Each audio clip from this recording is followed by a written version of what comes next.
बिस्मिल्लाहिर्रहमानिर्रहीम। अल्लाहु अकबर कबीरा वल्हम्दुलिल्लाहि कसीरा व सुबहानल्लाहि बुकरतम व असीला।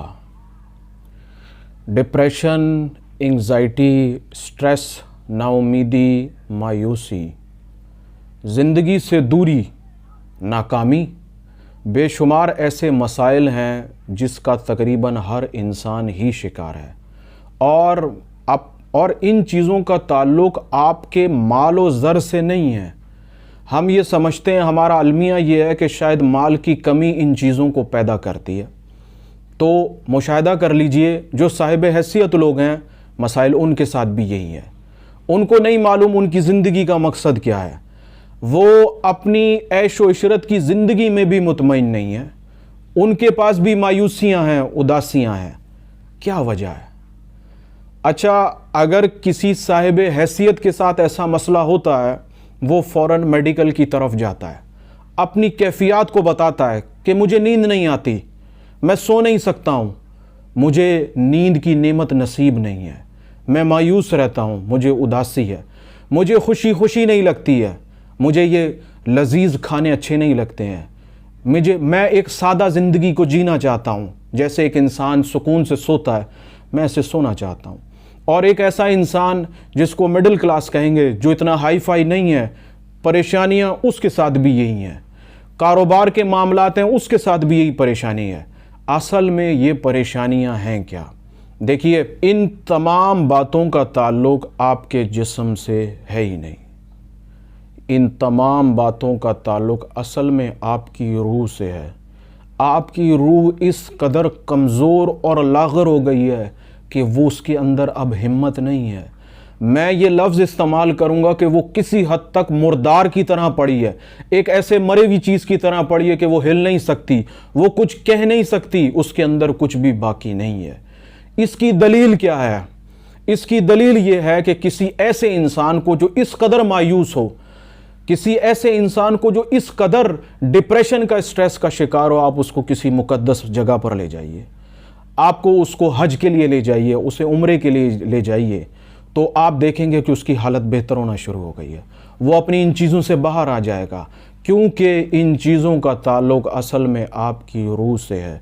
और एक ऐसा शख्स जो किसी ऐसी ज़ियारत पर नहीं जा सकता है, आप उसके सामने उसके बनाने वाले का ज़िक्र कीजिए, उसके अंदर ताकत आएगी।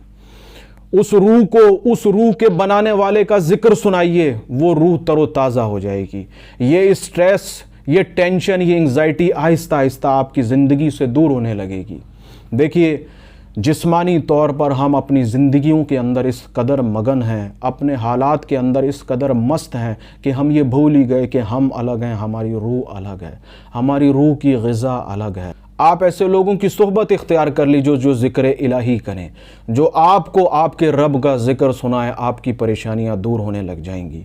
यही इसका हल है। अगर आप फिज़िकल ट्रीटमेंट की तरफ जाते हैं, मेडिकल साइंस की तरफ जाते हैं, तो वो सिवाय आपको नींद की दवाइयां देने के, आपके स्ट्रेस को कम करने की कोशिश करने के अलावा और कुछ नहीं कर सकेंगे।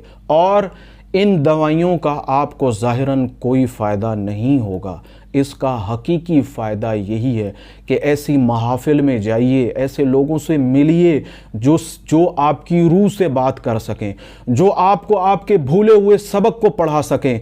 जैसे जैसे आप वो सबक को पढ़ते चले जाएंगे, आपकी रूह के अंदर ताकत आती चली जाएगी और ये स्ट्रेस, एंग्ज़ाइटी, टेंशन, परेशानियाँ, नाउमीदी, मायूसी, ये आपकी ज़िंदगी से दूर हो जाएगी।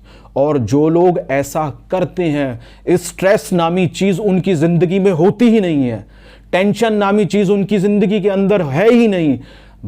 भले ज़िंदगी के ऊपर लाख परेशानियां हों, परेशानियों के पहाड़ टूट जाएं, लेकिन वो मायूस नहीं होगा, वो परेशान नहीं होगा। वो कहेगा कि ये ज़िंदगी का हिस्सा है और मैं इस हिस्से से गुज़र जाऊंगा, मैं इस हिस्से से इंशाअल्लाह ताला आसानी के साथ गुज़र जाऊंगा।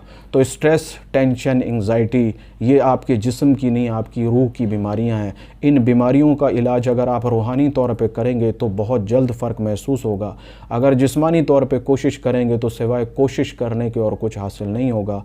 अल्लाह ताला की बारगाह में बड़ी आजिज़ाना दुआ है, अल्लाह ताला हमें ऐसी महफ़िल में ऐसे लोगों से ملنے کی اور ایسے محافل میں جانے کی توفیق عطا فرمائے جہاں اس کا، اس کے رسول کا، اس کے اچھے اور پیارے بندوں کا ذکر ہو۔ ایسے ذکر سننے سے جسم بھی تر و تازہ ہوگا اور روح بھی تر و تازہ ہوگی۔ آمین ثم آمین۔